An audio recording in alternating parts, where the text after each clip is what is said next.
Okay, Judge 21 is the final chapter of the book, and it doesn't end with triumph, but with the desperate and morally twisted attempt to undo the consequences of the Civil War. After wiping out almost all the tribe of Benjamin, the Israelites suddenly realize we went too far. We've nearly wiped out one of our own tribes. So now they try to save Benjamin, but without repentance or wisdom. Instead, they resort to more violence and manipulation. Okay? The first part of the chapter covers a rash oath and its consequences. Earlier, the tribes of Israel had sworn, "None of us will give our daughters in marriage to a Benjamite." Now, after killing nearly all of them, only 600 Benjamite men remain, and they have no woman to marry, okay? The Israelites realized this could lead to the extinction of the whole tribe, so they tried to fix their mistake without breaking their oath. Instead of repenting, they look for a loophole, okay? The second part of the chapter covers a massacre for bribes. So they ask, was there any tribe that didn't come help us in the war? They discovered Jabesh Gilead didn't show up. So they sent 12,000 warriors to kill everyone in the town except virgin girls.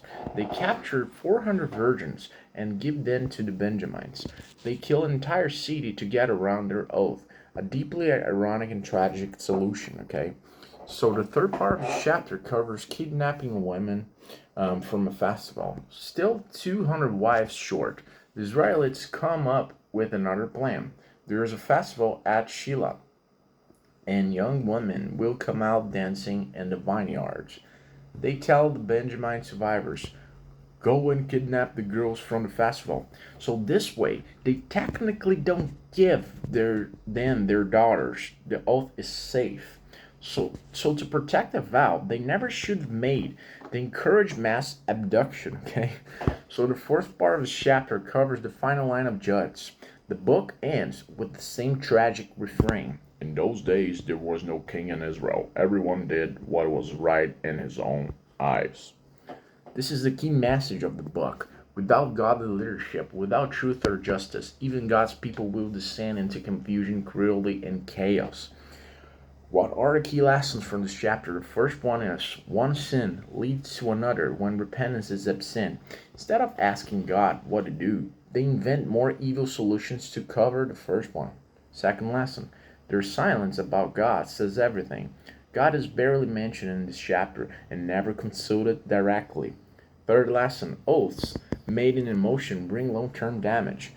Their rash vow cost innocent lives and drove them to murder and manipulation. Fourth lesson, Israel desperately needs a true king.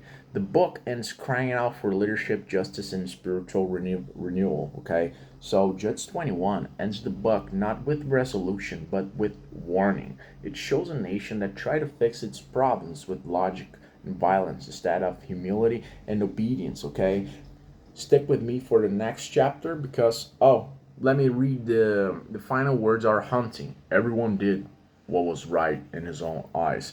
It's a setup for the next books and where Israel finally gets a king, but that journey brings its own lessons. Okay, don't forget to hit the like button, subscribe to the channel, and I see you in the next one.